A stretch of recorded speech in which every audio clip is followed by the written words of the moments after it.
Hello everyone, we are back. Today we are joined by a highly regarded agent known for his loud voice, professionalism and proven track record of success. Please welcome the man himself, Ben Gilbey.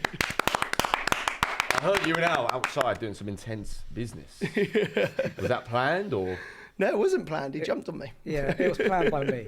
Yeah. Really? It sounded like he was driving it and you were sort of on the ad-libs a little bit, coming in with a couple of words. No, I sowed a seed and then he jumped on it and saw there was an angle. Yeah. No, that's the case. That's all it is. As all good agents. Yeah, exactly. Well, there's an opportunity. Where does Al rank in terms of people who you enjoy working with the most?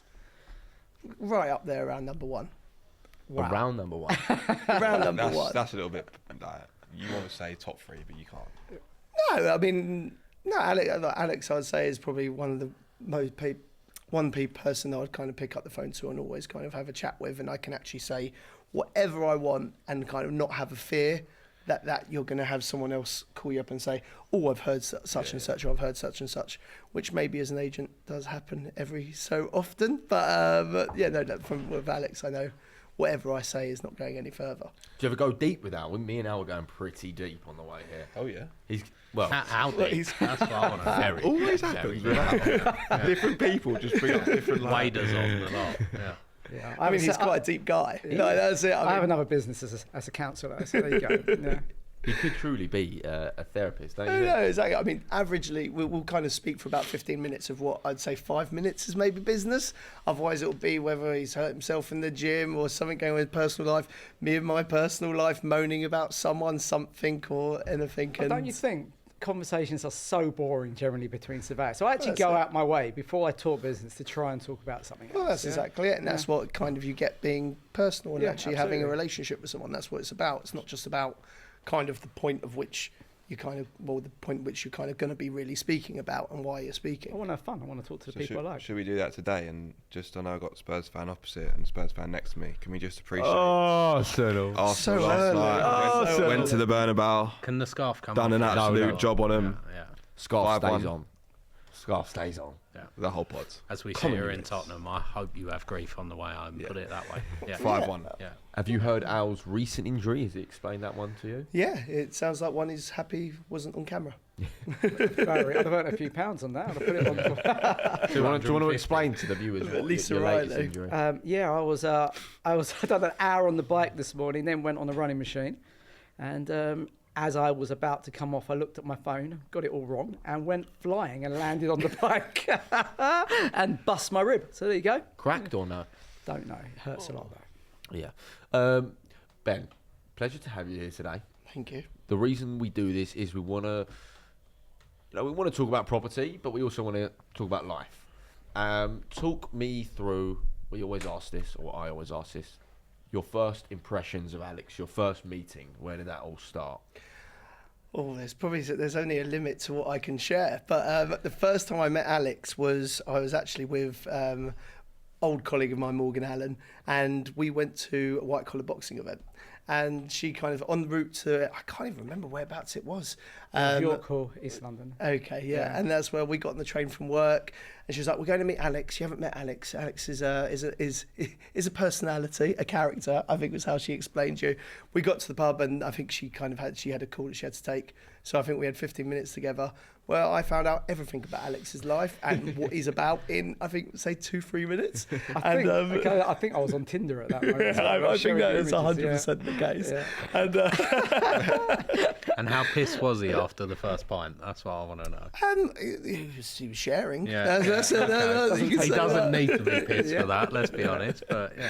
No, that was it. And then literally from that point, it's kind of been the rest is history. And kind of speak at least once a week. I think if we haven't spoken for a few weeks, it's kind of like, "You all right? What's happening? Well, why haven't we spoken?" All the rest of it. So I'd say we've probably done about a good 5 or so deals together over the years, and it's always been a pleasure. Yeah. And it's kind of always been, I was at Gerald Eve, which is now Newmark, which is a big corporate, and it was kind of always, I was there as an agent within a kind of consultancy team, and it was kind of relationships and building kind of relationships with people like Alex, which really kind of helped us spearhead that kind of team and kind of into doing more deals from when we first started. You are a very different personality to most at Gerald Eve.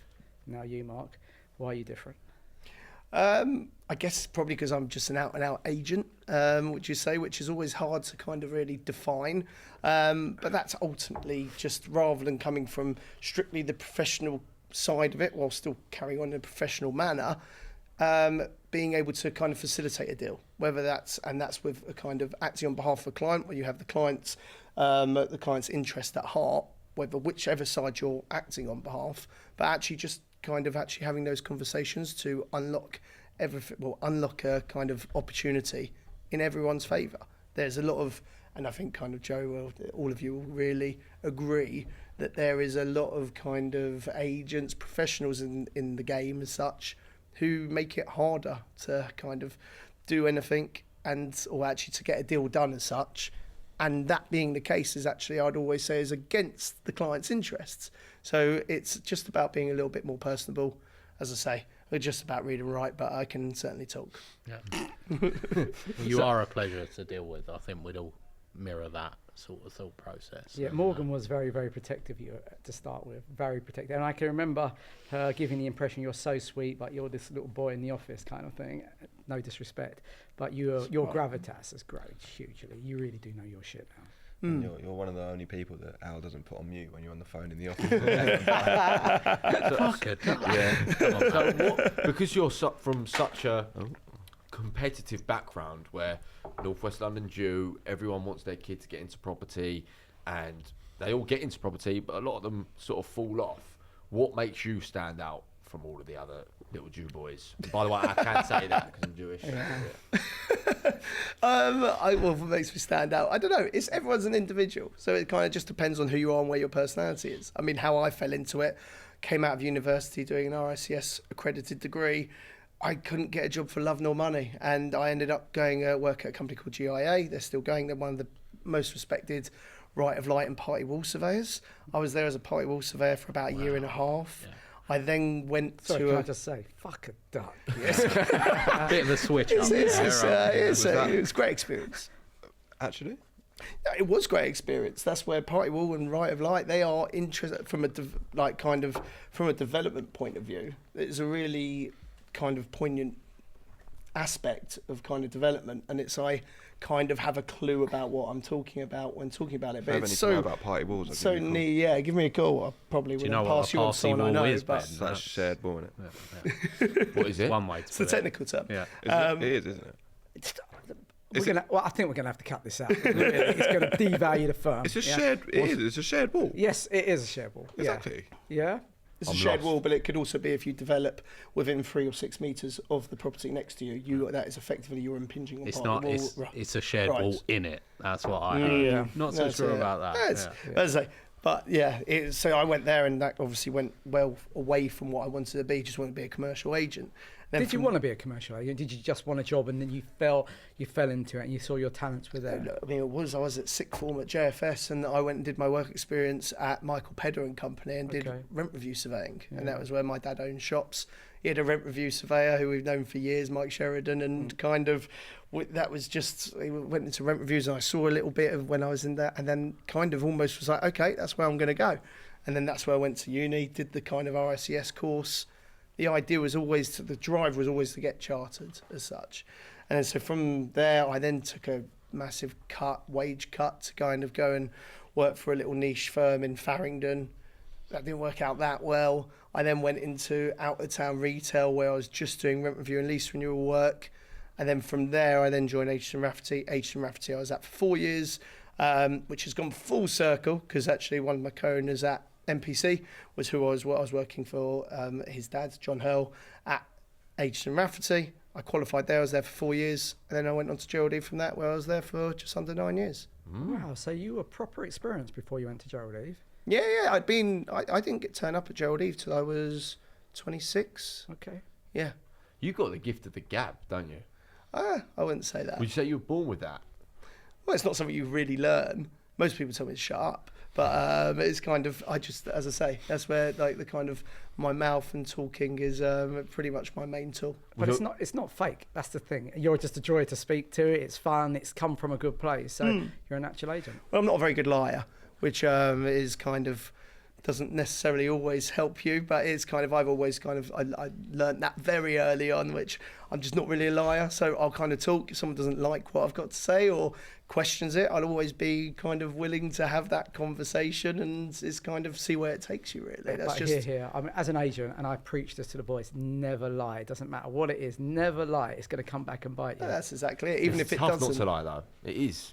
Everyone lies, apart from this man here. No, I mean, it is, but... I can't remember not if we really. said this in a podcast before, but that was one of the hardest things to learn when I started working for you. Is not that I used to lie all the time, but it's like you'd say just always tell the truth, because if you don't and it comes out eventually, it's just gonna, you should have just outed it from the start and then you can overcome You can it. be economical, but just don't lie. If it lies and blows up in your face, you've got nowhere to go. Yeah, see, my background, estate agency background, it's like you lie through your teeth, just get a deal done. Yeah. It's deal with the consequences as and when. And I think it was a learning curve. Yeah. Coming in at the start, it's sort of, wow, actually, that's not the case. Okay. And it's you sort of, to get the deal over the line, be open, be honest, and not just false. Find the truth. Yeah, find exactly. the path. Well, that's what I think. That's the difference between. I would never want to slag off an estate agent because it's just a kind of estate agents get pinned with that kind of impression But it's the truth, that they're a lot talking of the rubbish, time. and that's Yeah. well, typically that's where kind of different things come from. Yeah. But that's the difference. I'd say on more of a commercial side, and when you go on to being more of an advisor and working with clients, is they don't want to hear that you're going to get untied. Yeah. They want to hear truth. And that's where I think that's always something that I've always kind of would die by. And it's where, you know what, some of them, there's some terrible conversations you have to have when you've got to give an opinion or kind of speak to a client honestly and say something that you know they're not going to want to hear. Yeah. But they'd rather hear that than kind of being led down the line 6 months later and then find it out.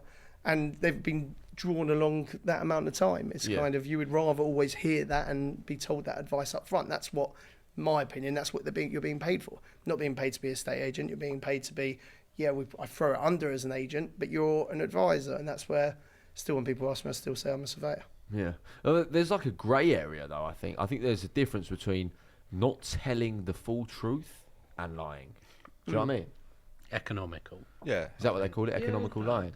I mean, If it- go on. I was going to say, if it facilitates the deal and everybody's happy, then that's not a problem.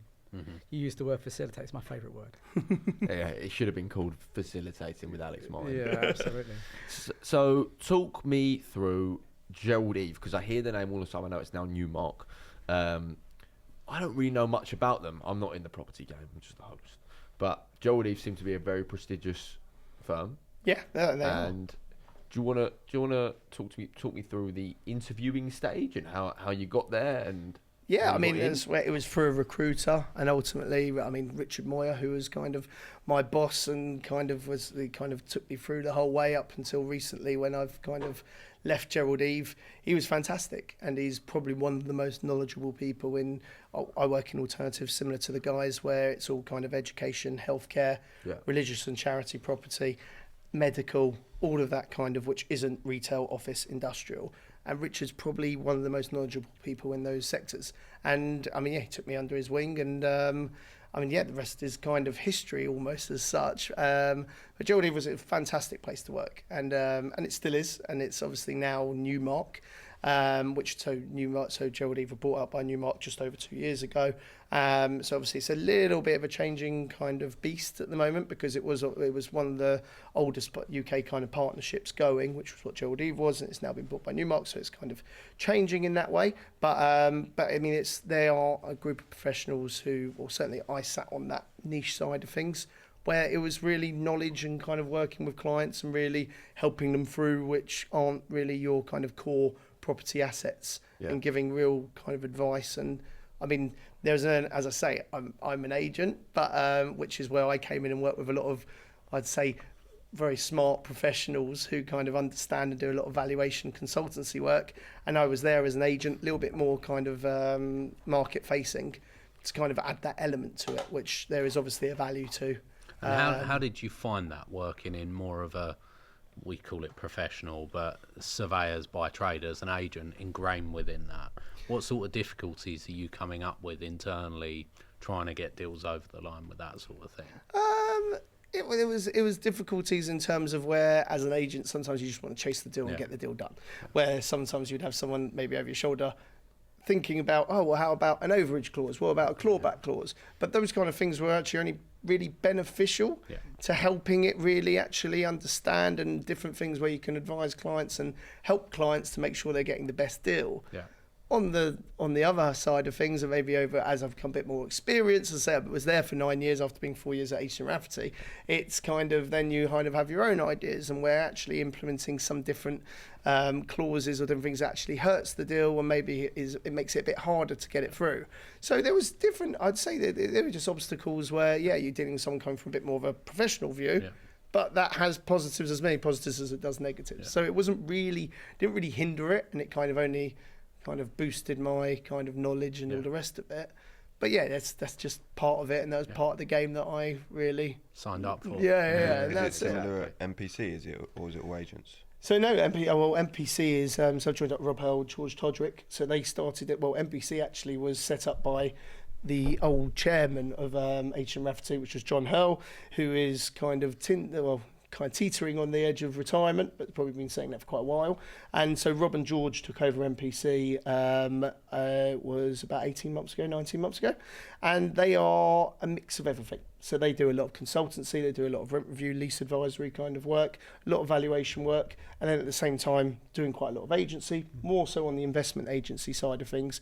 And they're very much geared towards medical. They are the go-to for kind of medical property, and I think they wouldn't mind me saying that, but they're very much the most experienced in the market, and certainly as medical services have moved away from some of those kind of bigger boys recently, which they probably wouldn't like me saying that, but and so that's their game. But then that kind of then translates into some of our world where it's like kind of some of the nursery stuff, education stuff, which is where I've come in to kind of then give that all round. So I've come in as a co-owner with Rob and George to really kind of expand on being an alternatives kind of niche advisors rather than just medical, but being medical education, early years, as well as obviously the charity religious order stuff, which is why I know Alex so well.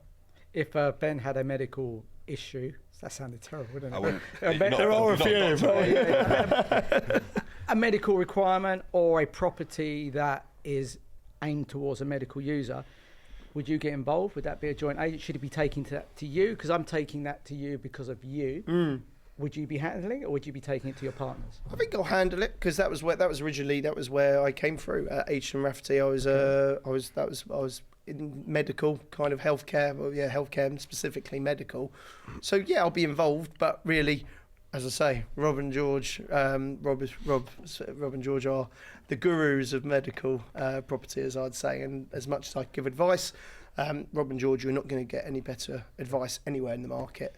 That's why I can say there's plenty of other good educational and nursery advisors, even though there's not many of us. You know what they call him, though? No, they don't. They call him the king of nurseries. Can I just clarify? We've clarified this before. That was you that put that out there on social media. You told me to put it out. And I said it also. It makes you me got the sound like certificate. I'm on some form of register or something. But yeah. That's it. But that's where I would, and that's where I'd kind of say. I mean, I do quite a lot in the nursery world, and that's where I've done stuff with Joe. But that's what I would just say about Rob and George. There aren't really anyone else more kind of qualified on that medical terms to really give you the advice. We were having this conversation the other day off camera, weren't we? About because I came in sort of to focus on the medical sector, but we're so busy. It's just so hard, and we were saying, things come in the next couple of months. We'll bring them to you, and we can do joint agency. You can just give us a bit of advice. Could be good. Yeah, and as that happens with kind of nursery stuff, there's an element of what I know. I might come to a block, that's where I might call Joe. Yep. There'll be stuff with religious and charity stuff, that's where I call Alex and kind of yourself. And that's where it's more, and that's my idea of MPC, and kind of coming into MPC is kind of as small niche agents. You obviously have a lot of the big boys, your Savills, CBREs, Gerald Eve, Newmark. The idea is niche kind of firms kind of working together, making sure you're kind of delivering things for clients and really just giving good advice and kind of working together. And that's what that's the idea. Yeah. Absolutely. Yeah. You're clearly very loyal. 9 years at Gerald Eve. How tough was that to hand your notice? It was really tough. Honestly, it was.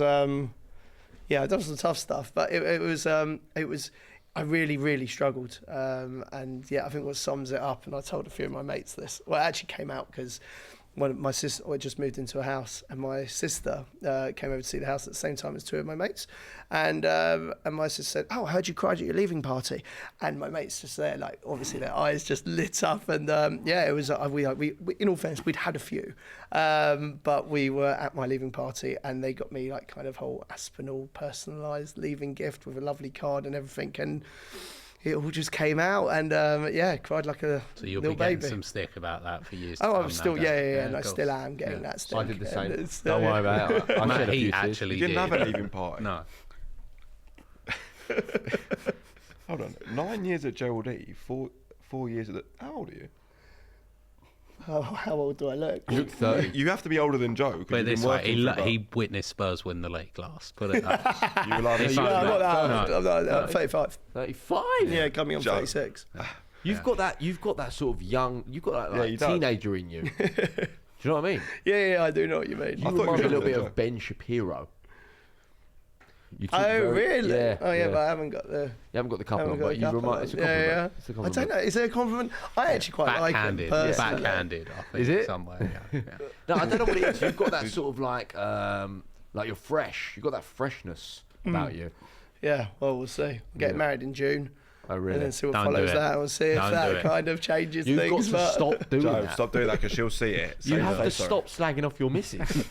I'm looking forward to it. Okay. Well, I wish I did. Well, She Yeah. was part of the reason I made the jump. Was that like, part of the yeah, reason? like I was always very nervous of it. Like even when the kind of Rob and George went set up like 18 months ago, 2 years ago, when they were having this conversation really didn't really have the So bottle has it for been it. in the offing for a while then, as far as? sort I of- mean, it was always had the conversations with Rob and Yeah. George. It was only really the back end of last year where it actually became real. Yeah. But I had a conversation about it when they did it, well, when they were talking about Yeah, doing it yeah. 2 years ago. But yeah, it was Laura, my other half, and she kind of gave me the push and said, yeah, I mean, like, if you don't do it, you'll regret it, and give it a go, and that's what life's about. And yeah, in all fairness, I owe a lot of it to her, really, in all fairness. Good. So- It's good so- pre See if I having say that in- children. yeah, and see if I say it's that a in a good few time months' to time, do it, but mate. yeah. It is, and I think you're going to smash it, whatever you do. So, Please Yeah, God. thank you. Yeah. So, how would you summarise the context of the tears? Because I'm sure there was a lot of different. Happy, sad, or is that what you're I fishing try and for? ask a good question Go on, here, and I get interrupted. Re-ask Joe, it. should you two swap seats? Yeah, you be the host. No, I'm right.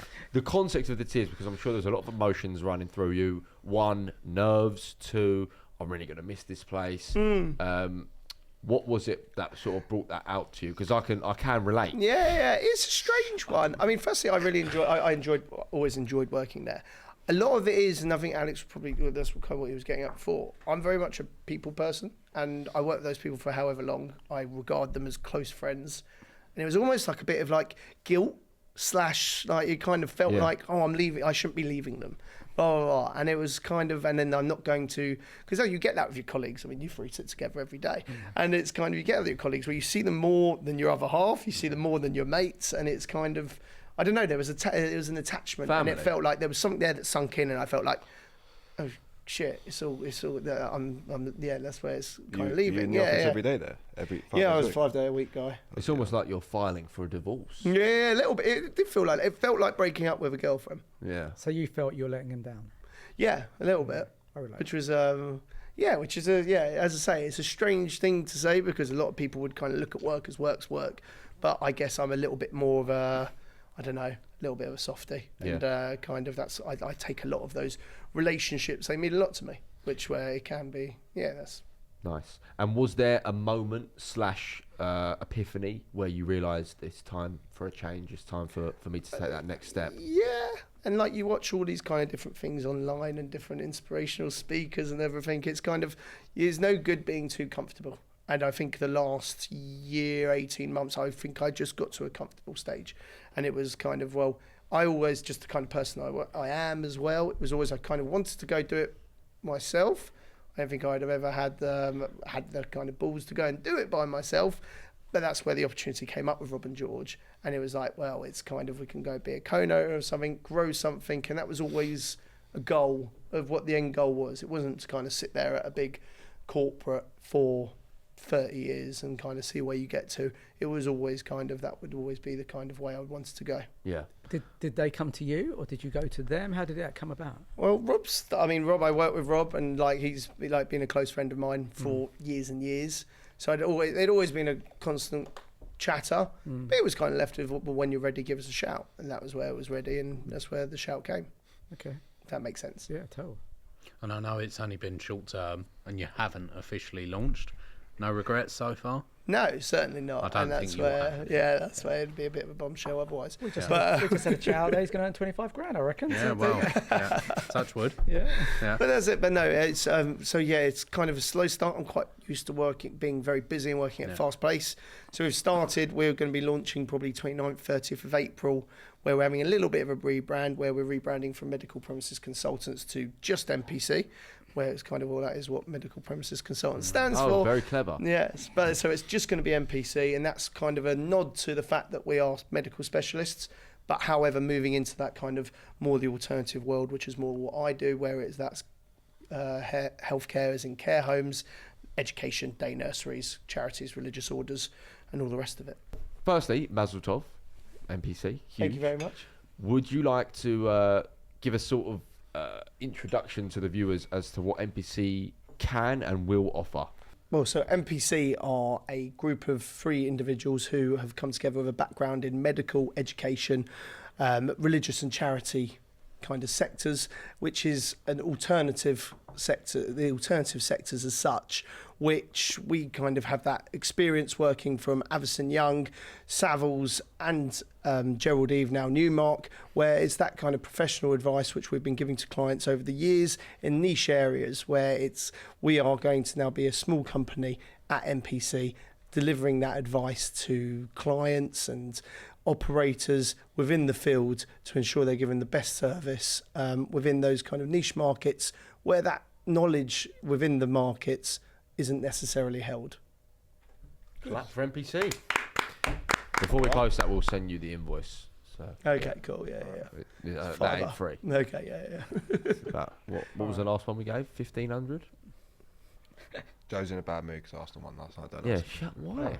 Pipe up. You haven't said a word all pod. I'm not that bothered about it. Glad don't- you're not. I'm not that bothered about it. Why not? Well, because you won it last week, so I made my peace over the last week. And also, who knows where it will go?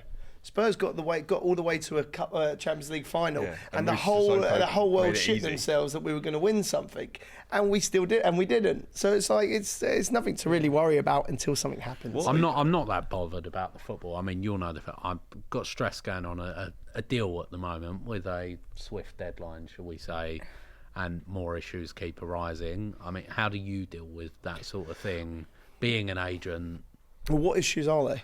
Are they more from a legal side? Are they kind Legal, of due diligence which wasn't funding. done up front? So I mean, without going too far in depth, there's a hard and fast deadline of Tuesday. Completion was meant to happen today. There's now queries coming out on the legal side of things which could kill it altogether. How do you deal as an agent with the stresses that come with those sorts of transactions? I think every deal is different, and that there is an element of where there's no deal without any stresses, Yeah, no, where that agree. is. And it's kind of just how you approach it. Whether there's an element of where, this is where I will always speak to a client and say the most due diligence that can be done up front, the less problems you're going to face at the back end when you're coming towards the kind of end of a deal. And that's why that kind of that due diligence up front is so important to do. But it depends. It depends if it's kind of you've got a buyer who's being a little bit kind of antsy and being a bit difficult, or whether it's kind of sitting within the legal side of things where they're kind of maybe not making it that easy, or whether it's on your side and you have to take a bit of a view and you have to well, it depends on the size of the deal, where you have to kind of make a kind of a gesture to kind of alter that pricing to maybe make them feel a bit more comfortable. It kind of really depends, and that's where kind of what we do. We're not lawyers or legal from a legal standpoint, and then that's why I always will say there is a property points, which is a kind of agent's points, and then there are legal points, which are solicitor points, and that depends on where the advice should come from and where the kind of where whoever needs to make a little bit of a sacrifice to make it all happen. We've chatted in recent months, and you have been extremely frustrated that everything was crashing, and anything that does go over the line, almost the joy has been sucked out the deal. Is that still the case, or have you? The phrase I've used before is I'm constipated. Everything's sitting, nothing's coming out the other end. I know 100%. I think that's the world we've entered into. I mean, we come from a world where it was kind of pre-2022. interest rates were nothing. People were doing uncon deals, taking views on different things, and it was kind of anyone could go and do that deal. And you know what? We'll deal with it later. It's fine. I'm comfortable with the price I'm buying it at. I can sit on it, work it to whatever I'm going to make it into. Whether that's kind of an occupier deal, whether it's an investment, whether it's a planning kind of gain deal. It didn't really matter as much. We're now in a world where interest rates are where interest rates are. People can't get cheap lending, so everyone's de-risking everything up front, and there's so many different elements of the deal, which is you have kind of vendors, landlords who think their property is worth what it was worth in 2019 on the back of the last valuation they were doing. You've got then buyers who kind of smell blood, are being offered things at cheaper price, so they don't want to necessarily deploy cash or capital into something where they're overpaying for it. And then in amongst all of that, you've got agents and professionals who are advising where the market's so distorted.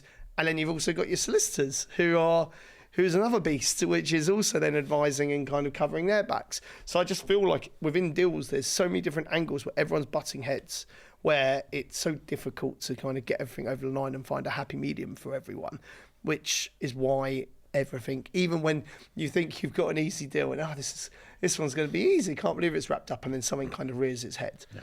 Whereas someone would have taken a view in years gone by, and we are just in that period. Like that's where, as you said before, like that all Trump stuff you turn on the TV, it's been like that it's been something after another since when Brexit hit or whatever that was. Yeah. And it's been something after, Brexit, COVID, then kind of interest rates, trust, and it's kind of, and then even going on all the different wars, Trump, and it's like all different things that affect the market and affect how people want to kind of deploy capital, which just makes it difficult. Yeah. I always say it's never boring. Yeah, it's not often fun at the moment, but it's never boring. boring. You retract your comment the other day about didn't you say that you're starting to get the thrill back of the deals that are so difficult? I actually so this deal we're talking about, the deal exchanged, and there was no real feel, and then an issue arose post exchange, and it felt like, okay, there's a bit of a buzz around this, and then you think you get it to a position of completion, and more issues arise. But that's part and parcel of the job we do. Your buzz has turned into pain again. Yeah, it's problem solving, and it's fighting fires and how you overcome. But there's stress that comes with that. How do you deal with the stress? How do you switch off?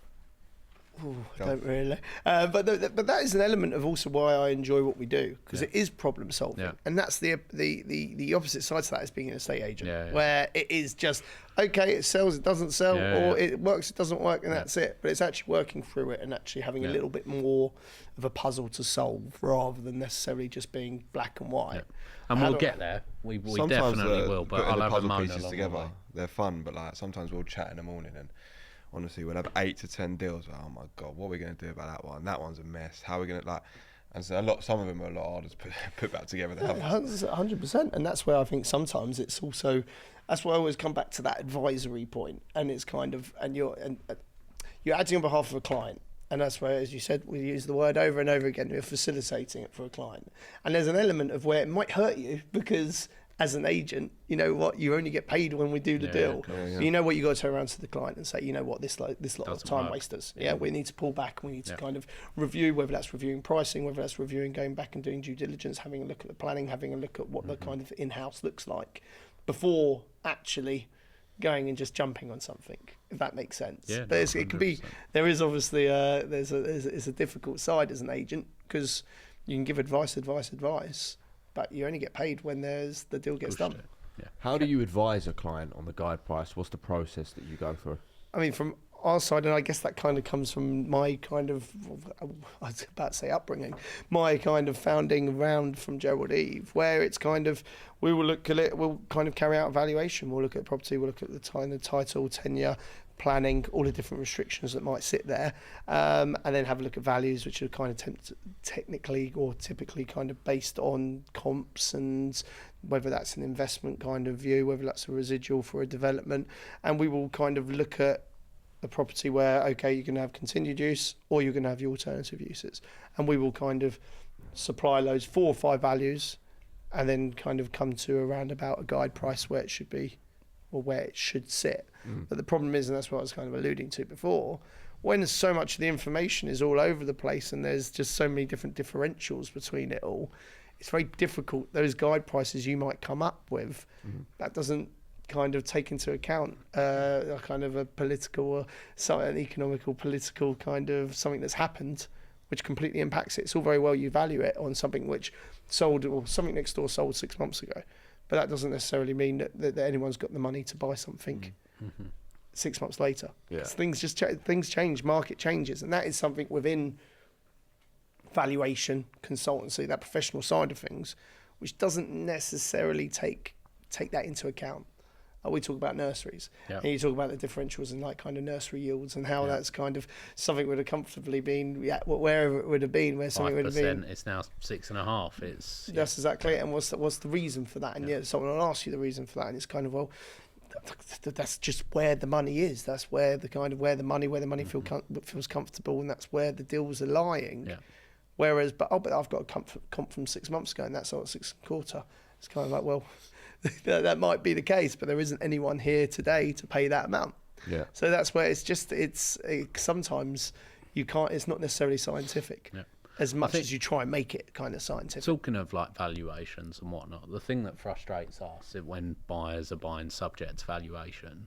I mean, there's so many comps out there justifying values. We'd look at a church and start at 300 quid a foot and work upwards or downwards from there. Sitting in a team of valuers and professionals, how many transactions are you seeing where valuation, or were you seeing where valuations come back down valuing across the board? Because it's becoming more and more common, I think, from our perspective. Yeah, we had on the little one in West Norwood, didn't we? Yeah. Thought the solicitor thought the value was outrageous. Yeah.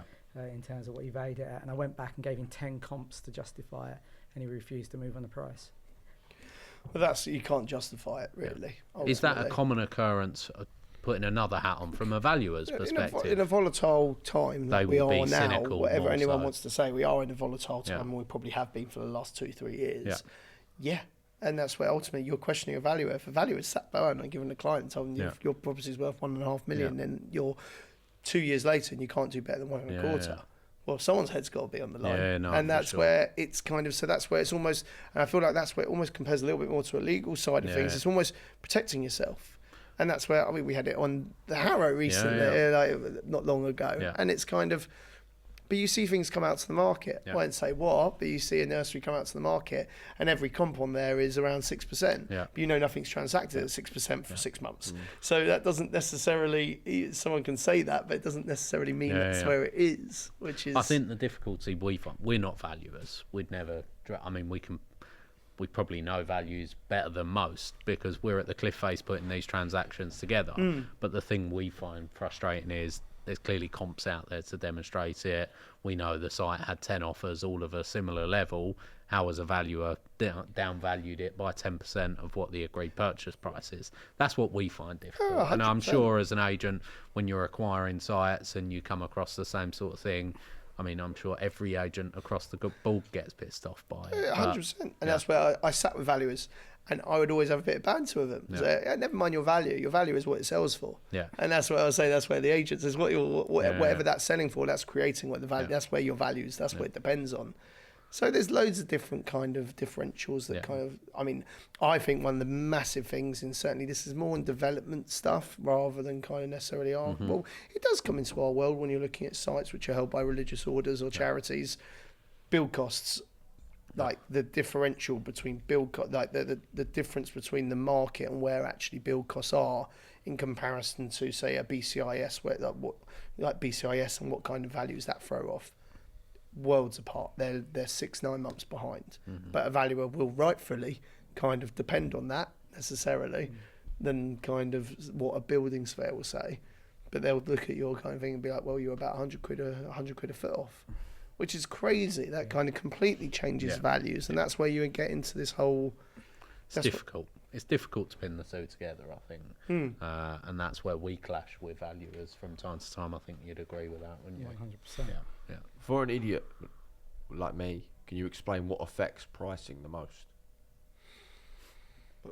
What do you mean? What affects whether it goes up and down? What's the main effect? What's the main cause for that? I think there's a range of different. I mean, most recently, interest rates are impacting sort of appetites for buyers. Cost of debt is nowhere near as cheap as what it was over the last few years.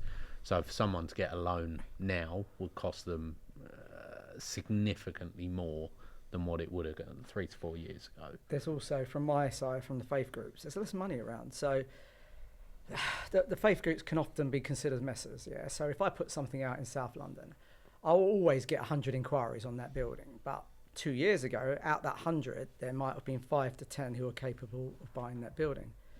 Now out that 100, 2 to 3 at best. Now the values are just holding because that's still 2 to 3 parties still bidding over the same building, but there's far less money around it. I guess I've probably seen you work closer with like lenders and banks recently, because you've built relationships with certain banks and stuff over the years, and I guess recently there's been more of a need to do so, because I try, if the value goes over there, I just try and meet them. I try and be there, talk to them, feel it. Here's my number, talk to me, hit some comps, I've got it all for you, I'll make your job easier. If you don't do that, particularly in my niche sector, they don't know. The one that we're referring to, I mean, they put 3 comps down, and one was like an HMO. I'm like, well, what's that got to even do with the building? How do you compare a church to a HMO? Yeah, absolutely. It's That's outrageous. exactly it. Yeah. And that's where I'd say kind of the world we all work in, it's so niche, which means, and that's always been, there's a scarcity of, well, now we call it F1, wherever we kind of use it, those kind of properties. It's such a scarcity, which means there's lack of knowledge in that kind of, and a lack of deals. So it's not like you've sold a retail unit and you've seen the 3 retail units down the road have kind of sold for X, or kind of have been let at X, which makes it a lot more easier, because you say that, well, there's your market tone. Whereas now, it's always been the case in our kind of side of things, really. Where I find a huge lack of knowledge in my sector is the difference between F1 and F2. Yeah. Some people think, I see agents put buildings out saying it's an F1 building, and it's clearly a community building. It's an F2. There's no cross on the roof. It's not a religious building. And the difference in value and the difference in demand. Same building, almost being used for the same use. But F1, 300 quid a foot. F2, 100 quid a foot, 150. It's outrageous. The difference. It is outrageous. But that's where, I think the whole use classes, they messed it. Well, they messed it up in terms of our world. Yeah. Like we had recently, I won't say what it is, but we had a property which had a nursery on the ground floor, and it's a prep school. But the property, it's a nursery and prep school, which would have been D1, which is now deemed to be a school as F1, even though a nursery occupied. It was occupied almost as a nursery in part. A nursery have come along, they want to lease it to a nursery. No, you can't. You've got to go through planning. You've got to get planning for a nursery. Oh, and then all of a sudden you go down that whole road, and I think everyone will know that planning is just a painful journey, no matter what you're doing, even if it makes sense or not. Yeah. And that's where it wasn't different local authorities have different opinions and different buildings. I mean, this is exactly what's banqueting and leisure, is that sui generis, or does that fall into F2 because there's a community aspect? I actually don't know. That's it. And then the timeframes to get any comfort. I mean, I got quoted yesterday for a pre-app 6 months for a pre-app for a simple change of use. I mean, it's just the backlogs. That's probably them being like, that is probably going to take longer than that. Yeah, I mean, it's just. Let alone if it's then negative, and then you need to go into planning, or the deal falls away, and everyone else has wasted 6 months, and then God knows what happens in that 6 months, and what that does to your values, what that does for a vendor. And I think the whole process needs to be streamlined. I mean, they tried streamlining the use class process, which helped most, not us, but yeah, I mean, the planning system needs restructuring completely. I think everyone would agree with that. Yeah. What are the people called that make those decisions? MPs. We should get some on the pod. Good luck. Yeah. What would they not? Would they not come on? A member of parliament? Oh, is it? Not Matthew Pinks's. It's difficult, but that's where it's always something I'd always go back to, where it's kind of people making decisions don't necessarily have a experience in industry. So you get someone making a decision on planning, or kind of whether we're talking about education, nurseries, that's what we're talking about at the moment. But you have someone making policy who doesn't actually understand how the market works and actually what works and what doesn't work, and that's a problem, which will then go far beyond what I understand within wider politics, of where you, in my opinion, where you have people who make decisions who have no idea about actually industry and how industry actually works, or that particular sector of industry actually works. It's like people on the VAR. they haven't actually played the game. Well, that's exactly it. Well, that whole thing is. No, he's right. He is. Like it. Yeah, but there's a question. There's a question with that, isn't there? Yeah. Would a football player make a better referee, let alone VAR? Would a footballer make a better I referee? think they would 100 times. I mean, I listen to most ex-footballers, and I think they don't know what they're talking about when I listen to TalkSport. Yeah, but there's a difference between punditry and actually understanding the game. I think punditry, they say things that are controversial for some. No, yeah, I get that. Yeah. Is there anything that you miss in particular in the property world pre-COVID? Being in the office. What I meant by it, I mean, it's not a bad answer. There's no right or wrong answers. But what I meant by it, like a cultural change or a law, or is there anything that pre-COVID you miss? Really? Is Fair the enough. short answer. You? No, I haven't got any. Really? I don't remember pre-COVID now. It feels like it was a lifetime ago. You're that old, the outside. Well, It well, was I'm like just- 6 years ago. It was Right. five. It was, Yeah. it was 5 years ago the 5 other years day, ago. wasn't it? I was at uni during COVID. 5 years ago. I've 5 years two ago. kids We're since April. then, It was and March. it's- Yeah, March 2020, wasn't it? Yeah, it was. Jesus. But that's what I'd say. A big thing is the kind of, well, I don't know. That's where I mean, you start talking about younger people that are coming into the workplace and everything, and that's more of a corporate side of things. But it's more just, I don't know. There was much more of a kind of, and you know what? Maybe there's an element of which is quite good. It used to be any meeting, any client meeting, would be okay. Where are we meeting? Is your office, that office, here or there? Whereas now, 50, maybe just under 50% of them is, oh, let's do a Teams call. Which maybe there's a good thing to that. But certainly personally, someone like me, I like sitting and looking at someone in the eye, talking to someone. That's just... I want to touch your knee, Ben. I want to touch your knee. Well, that's so then maybe it is, that's where COVID has done well. absolutely, But that's where it's... Well, for you, yeah. To avoid But that. there is an element of that where I think it's taking that personability side out of it, where it's kind of, certainly in the kind of world we're in, which I think is a personable world, you want to sit in front of someone and kind of be able to speak to someone. I don't know. Feel them. Yeah. See yeah, the yeah. whites of their eyes a little bit. Yeah, and I think it goes a So- long way. I think anyone can sit behind a camera and say something. It's you can always, I don't know. There's stale But that's me conversations. being behind maybe- a camera. It's very, very stale and artificial. Get in front of someone, there's subconsciously, but there's all the body language. You can just feel, you can bond. Yeah, that's exactly it. And it's kind of, well, it's like emails. How many shitty emails do you receive? Yeah, and it's kind of, it's maybe a level up from that, where it's kind of, there's a little bit because you can see someone's face, but at the same time, it's kind of you're hidden behind a camera. When you're sat there with It's so someone, different. like It's weird how it's different kind it of strip back. You have a conversation. You can understand where you stand. But that's maybe, and that maybe is a bit of an old school or a bit kind of a dated kind of approach. Yeah. But I think that was better, and I think better things happened, and Shifting away from these sort of corporate conversations, if you like, want to know a little bit more about you and your motives in life. Me and Al were saying on the way here about contentment in life, with what you have and what you don't have. Are you someone setting up your own business? You obviously want to make a lot of money. That's what we work for. Are you someone that is content with the money that they're making, or you always want to do more and you're never satisfied? no, it's certainly always more. That's always that's if you're not that way inclined, you're probably in the wrong industry. And it's certainly wanting to grow something which I can kind of put my stamp on and saying, yes, I did that. And really, growing your own business is something which I want to do. However, there's an element of being happy. Yeah. And there's kind of, and which goes in line with that is who you work with, the kind of way in which you do things. That's kind of quite important to me, like on like a principle kind of side of things. But but also having your own ideas, and that's where I kind of have my own ideas of how things should be done, and things that ways shouldn't be done. And I don't know, that's where it's kind of growing something to kind of put your own stamp on it. Yeah. Thank you. I really. love that answer, and I agree with you totally. I wanted financial security, but people have a different scale as to what financial security means. And for me, it's like, I don't have to get up if I don't want to. I know my bills are paid, and I get on with life, and then I can focus on my kids, my family, and even the guys who work with me, and get them to feel financially secure. Definitely, and you're a family man, Yeah. and that's where that's important to me. As I say, I'm about to get married in June. All the rest of it, please God, all the rest of it will follow. But that's what's important, is kind of friends and family, and kind of just sticking to your own principles, being able to grow something and kind of act within your means, and having control of your own destiny as such, if that's not too corny. Joe was prodding earlier about de-stressing, but I think he was prodding towards you go play paddle, golf, football.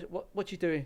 Well, you said outside all work? three of them. So Yeah, okay, wow. well, I play paddle. I kind of hit the ball a little bit, and probably the same for golf. But I love a bit of Well, golf. I know the feeling, mate. Don't worry. Yeah. That's it. the I think best you way put to yourself kill down. 4 Like or 5 hours. most half decent golfers, they put themselves down. But no, golf, football. That's my release, and that's what I mean. I love all sport really. Something that I love.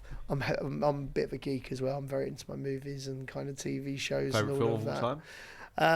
Pulp Fiction. Good film. Bit overrated. Oh, really? Matt would probably go like Step Brothers No, or something. great So it's Ghost. Ben. Patrick Swayze. Demi Moore. Okay, but I mean, that's not a greatest film of all time, is it? I think it might be. Really? No. I've no, never seen no. any of these films. I don't know. Ghost? Well, you haven't seen I Pulp think it Fiction? might be. Yeah, That Of course just I've seen reminds Pulp me of The Fiction and Ghost, Apprentice. I'm showing my age. Pulp Did you Fiction write or Ghost? this? Oh yeah. I think I I might. would Yeah, go Pulp Fiction. No, I didn't. Yeah. I mean, I love Tarantino. I think Yeah. Tarantino's Yeah. a genius. But Glorious like, Bastards. it was a Great film. fantastic film. Yeah. But like, that's it. Oh, I'd go for that. Reservoir Dogs. I'm also a big of a Star Wars geek. Yeah. Yeah, people that like Star Wars love Star Wars. Yeah. No one likes it. Yeah, no, a couple of conventions, a couple of dress-ups. Oh, That's really? all You're right. into like cosplay and all that. What you I'm not into cosplay. Okay? I'm That's not why into you and Al, that. that's why you and Al get on so. So you're on the phone to clients whilst getting your lightsaber ready to go. No, that's it. It'll go. It's like a Wookiee. That's why. Yeah, I said I'm a North West London Jew, Does so the I look a Wookiee bit like a costume stay Wookiee. on and off when you go into the bedroom? No, it's just quite hairy. I shed a little bit here. Okay. And what, you're a big music guy as well? Yeah. Favorite artist? These are difficult questions. My These favourite are off artist. the bat. My favourite current artist is probably the Black Keys. Blackies. The Black Keys. Wow. Matt. Wow. The Black Reach for Keys. You don't know the Google. Black They're a Keys? band. Gold on the Ceiling. Howling for You. You don't know Golden. Oh my god. Well, this is gold. Matt, you're Gold on on one the off. Really? You don't know the Black Keys? That goes on to the outtake. Yeah. Give him a minute. Give him a minute. I don't think this should be on the outtakes. I think this is great.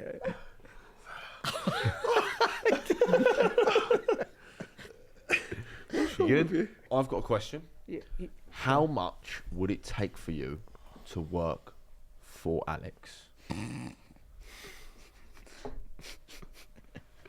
How much would it take? I mean, it's not Yeah, more like how it's a much would it chore. take. It's I don't know. I think before the NPC opportunity came along and to kind of have that opportunity to do my own thing, that could have been a very real conversation. So it's not really, How does that it's make not you really feel? how much. very It's flattered. more, it's a kind of that could have been a real conversation about how that would work, but it's not really how much. How much? How much? But it's more. I don't think I could afford your basic. You're too good. How much would you pay him? I can't afford him. There you go. I can't afford. With these guys, they don't get the biggest basics in the world, but they earn well. Yeah, so they're very, very, very incentivized. So it'll be on that basis. I imagine at Gerald Eve, you got a very decent basic. Yeah. Yes. Also, if Ben joins, I'd be the second favourite Ben. I wouldn't like that. So. I think I am already, to be honest. I have too many Bens in my life. I'm amazed There are you a lot haven't of had Bens. Between you and Ben Wallace, I think I'm probably third on the list. the amount of texts or emails I've sent to Ben Wallace, which are meant to go to Yeah, you. he always says, "Oh, is that Grandpa Alex again doing Yeah. his thing?" But why is he by default above you when I go and press He's the not send? anymore. You There's don't. an easy answer to that. Al. Yeah. He's You're my father, Ben. Father Ben, yeah. your Father best Ben, my mate. guy. Yeah. Yeah, do you remember that? Yeah. When my first ever one that I went to. Yeah. He, on the way there. On the way to the viewing, he goes, Do you know Matt used to work for? I actually didn't know that until I think one of the podcasts. I can't Yeah. remember. I think it was one of the first podcasts where you mentioned that. I'd never even spoke to you Yeah. whilst you were there. yeah. Yeah. He went to me on the way there. Don't fuck about. Be on your best behaviour. And then what happened? Go on. You started, there was a lunch on in the church, am I right in saying? And where did that go? Did you start playing a piano? No, or- he walked in on me. Who Joe did? Yeah. with the pastor having a glass of wine and like telling stories to our table. What, you playing the piano? No, that wasn't the first one. Matt was the youngest in there by a good 6 generations. I was like eating grapes and drinking wine with all of these viewers and the pastor. What? I was meant to be like watching what he was doing and learning from him, and I was just getting drunk with the pastor. That's what we do.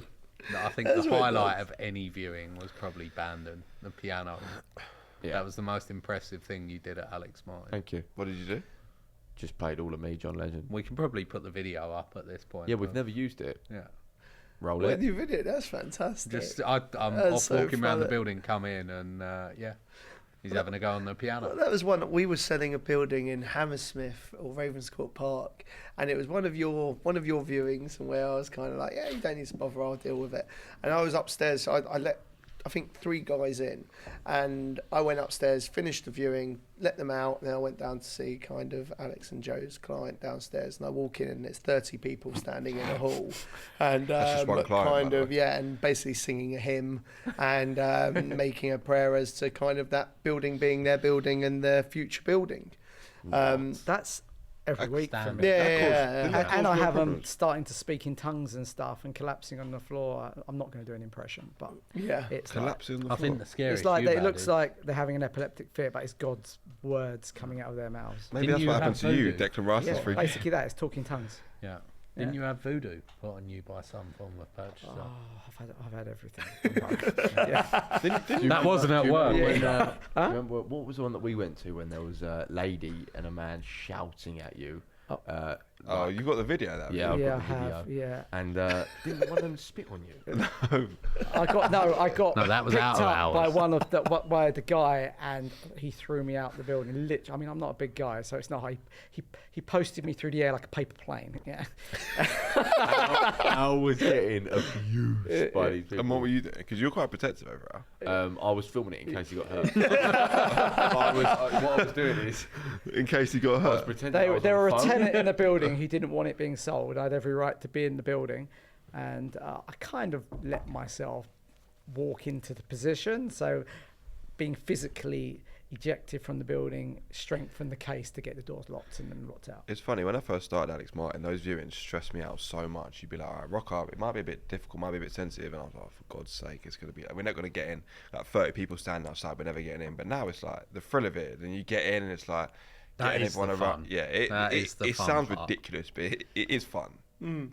That's what with a Gerald Eve hat on, where it's always been an entertaining day when we've got all the Alex Martin lot kind You of probably go back to the office. rocking up. You don't Yeah, know that's what's. it, where- You'd like to know what's coming, but you've got no Fairness, inclination. sometimes we ain't got a Scooby or Yeah. who's That's gonna it. That's where like poor Tristan. Like that's where Tristan, who obviously was one of the younger guys in the team, who kind of has come on, and he started taking a few on. I think he got a bit flustered when all of a sudden 10 or so Alex Martin I think you had an kind instruction. of clients turned up of like 60, 70 people. You had an instruction, I think, was it in Wandsworth? And Yeah, we had Wandsworth. You loads sat with him, I yeah, think, we had didn't loads I? of Yeah. people booked in, and I said, you know what? I think we decided, we was like, he can't do it all by himself. So I actually went there for the morning, and honestly, like every 10 minutes, knock on the door, 10 people. 10 minutes later, 12 people. He's like, these are all yours. I'm like, I think so. If not, they are now. Yeah. Yeah. It's good fun. I have one that it was. He asked me to come and see him at the weekend to talk about the deal and offer he was going to put forward. So he said, "Come on a Sunday." It wasn't that far from where I live, so I went to see him, and I rode up. As I turned up, the service was still going on. I was like, "Well, this is a little bit awkward." And he went, "Come through," and he put me directly in the front row, and I felt a little bit like, I don't know, an awkward Trump or Bush, because I'm in an auditorium full of black people who are singing and dancing to gospel music, and I have to stand up, and I'm trying to, like the awkward white guy, just trying to dance. We've to seen this your music. moves as well. Yeah. I'm trying to dance to it, and then when that song ends, he then goes, "Come up." I was like, "Oh, what?" So he puts me at the front, and he goes, "This is our agent." I would pay so Yeah, much he money. goes, "This is our to me. agent. He's going to deliver us this building. We want to pray for him." And they all, A whole congregation. Wait. yeah, the mate. whole congregation. And I'm standing, and I didn't know if to sit there like a shrinking violet or go, "Bring it on," yeah. And they were literally singing and praising me, praise out, blah, blah, blah. And it was so awkward. I've got it. Is there a favourite deal that you've done together? Should I do a 3, 2, 1 like we did? I mean, I've got a favourite with Gerald Eve, purely based monetary-wise, but that was more Paul, I think, that one. Which one? Booth House. Yeah, well, that's what I mean. That's where kind of you guys, obviously, the market moved, and there was a little bit of a. Well, we were under offer. It was in the 30s, and it was kind of like, well, we need to reflect the kind of change in the market. And the client was like, they couldn't have a pound off us. They can't even have a pound. And my client just couldn't get a head around that. Mm. Yeah. And even $1 million off that purchase price on a £30 million deal would have been reflected in my fee fantastically, and you were rubbish. Yeah. But at least he didn't kill the deal. No, he didn't could kill have. the That's deal. where That's where relationships it's are difficult. so Yeah, key. that's where it was difficult because Yeah. you know what, there was an element where you've sat in those kind of deals before, and it's like the deal is going to die. Yeah. They're going to walk away. We need to kind of find some middle ground. But it depends. If you've got a client who is literally saying they can't have a pound and kind of all expletives kind of being shouted at you down the phone, there you have, well, you can, but then at least you can have a conversation, and that's where we talk about as an agent. Yeah. And that's where I have my client's best interest, and if my client's best interest, you kind of going to walk away and saying the bottom line is there needs to be this correction, otherwise our guys are walking away. At least I could then take that back to our client and maybe make a recommendation, and that's where you feel each other out. I think we said it on the podcast with Tom, or maybe with Gemma. It's always so much more, not stress-free, but it's easier when there's agents acting for the seller and for the buyer. Especially because when you like, get on with one another. yeah, because as you can well, have I honest think. conversations and have those conversations, and then say, all right, role play it. How are we going to go back to our client? How are you going to go?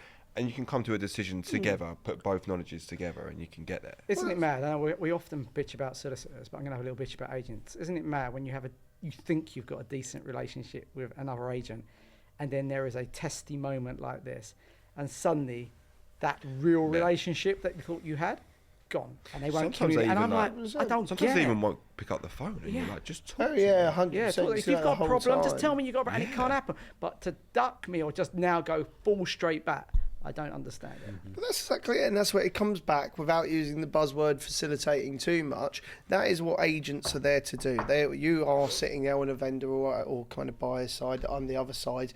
We're both there to facilitate the deal, which is you're acting in both clients. You're acting in both. You've got your client's interest in both sides.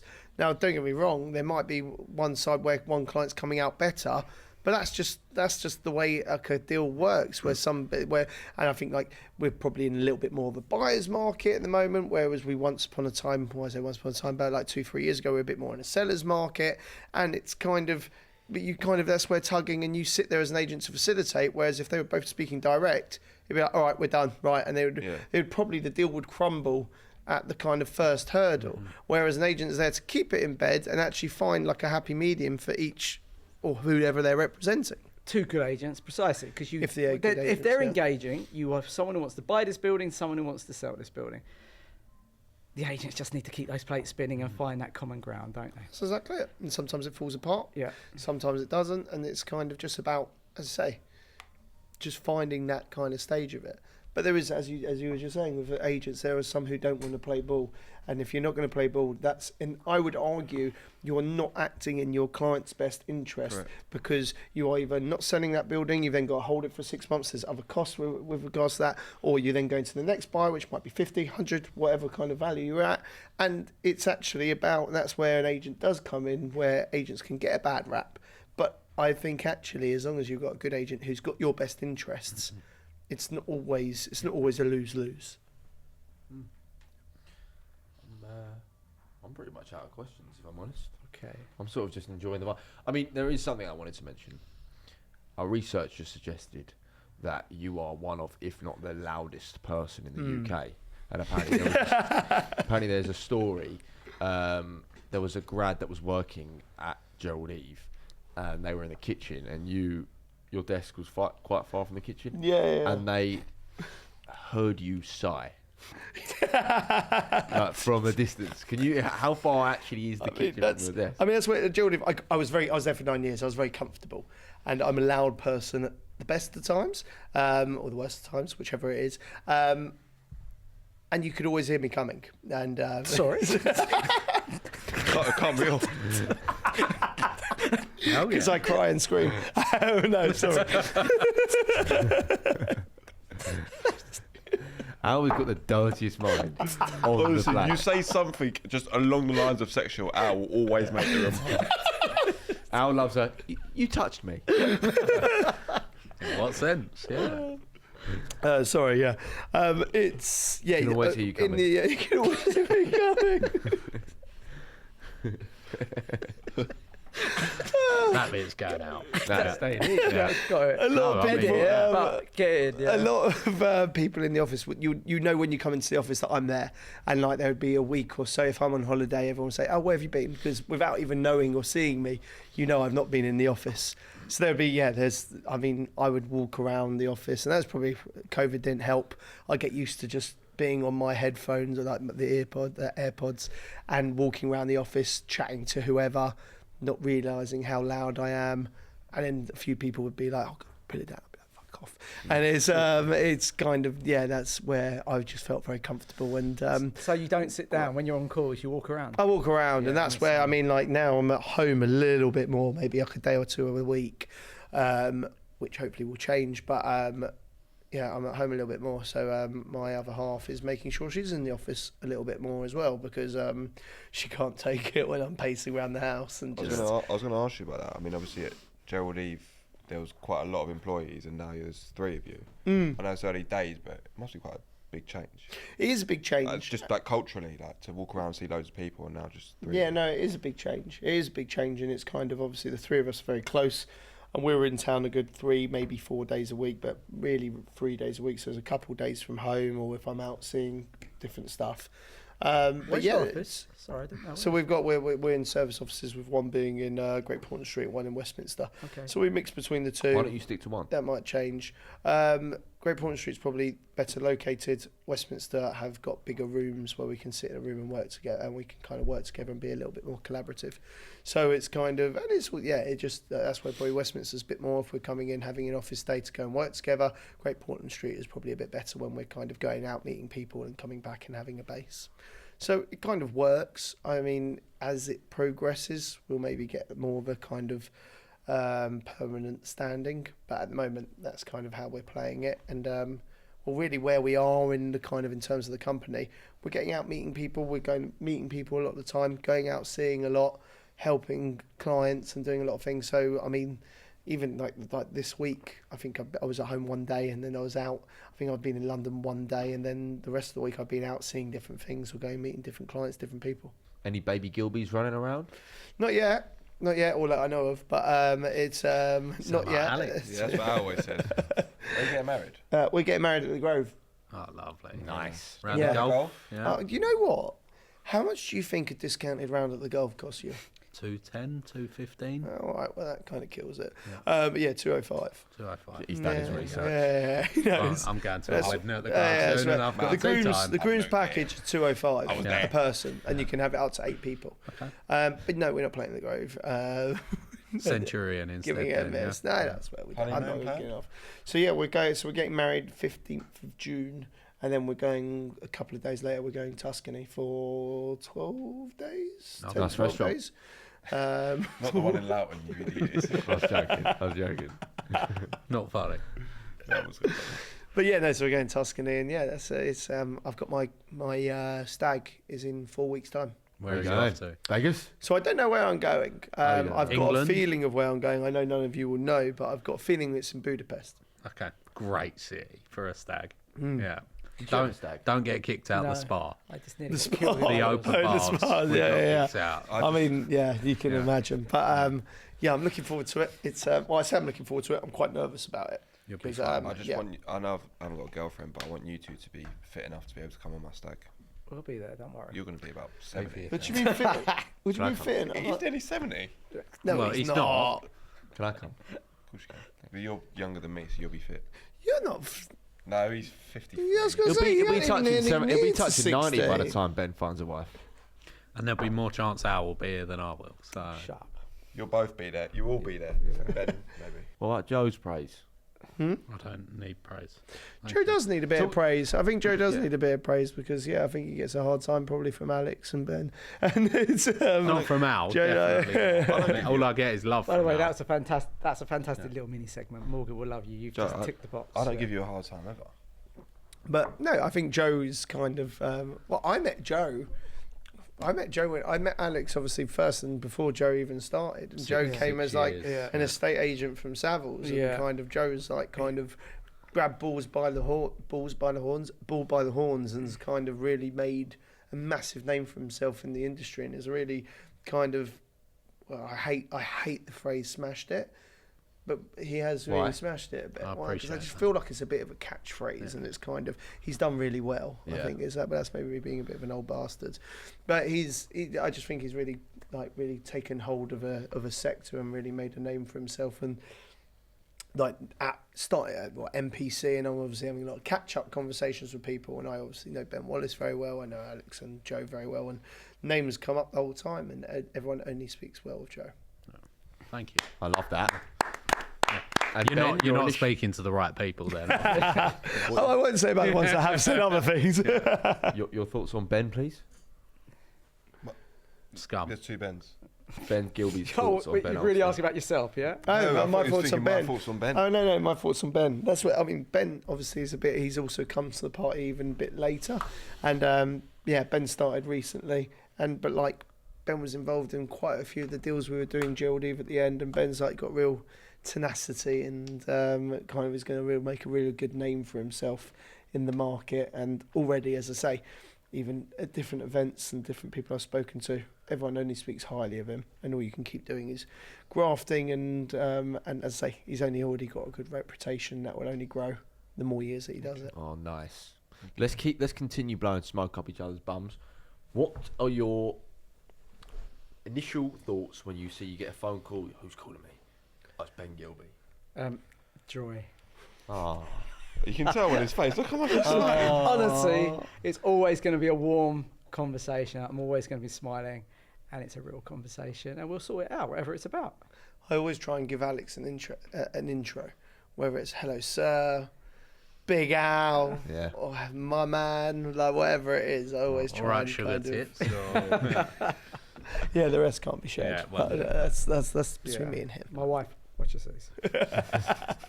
Does she watch them? She does watch them. What, yeah. the full ones? Yeah. her thoughts? No, she's loving it. We get the odd thumbs up from her. Do you? What would you like to see more of in the podcast? I don't know if you've watched some of the episodes, but what would any advice to us on how to take this forward? I think it's really good. I mean, I think it's just a kind of safe space for everyone to kind of chat. And I don't know, it's where I don't listen to loads of podcasts, but I do listen to a few different podcasts. I think with that podcast world, it's kind of, you can listen to it and take a little bit away. Yeah. That's fantastic. And like, if you can sit there and you kind of aren't bored, and you can kind of be interested or kind of even enjoy it and maybe have a little chuckle, that goes a long way. And I think from what I've seen so far, there's an element, whether it was Gemma or whether it was whoever it was, Tom Schwift. Tom, yeah, like that little bit on the farm thing, which was I was kind of looking at. Obviously, I was coming on. I was like, I don't have anything like farming. I mean, like, I don't know anything He like done that. numbers like, on that's LinkedIn it. with that. Yeah, Yeah, he like did. he did. Like, yeah, he like. I mean, that's where a real interesting fact about him. But like, it was like just something where you can listen to it and you can really enjoy. But no, I think you guys are doing a really good job, and it's like really interesting and entertaining to listen to, and it's it's really good. Nice one. Any further questions? Yeah, I'm good. I think we'll wrap it up there. Thank you all for watching. Ben, thanks for coming on. Until next time, God bless.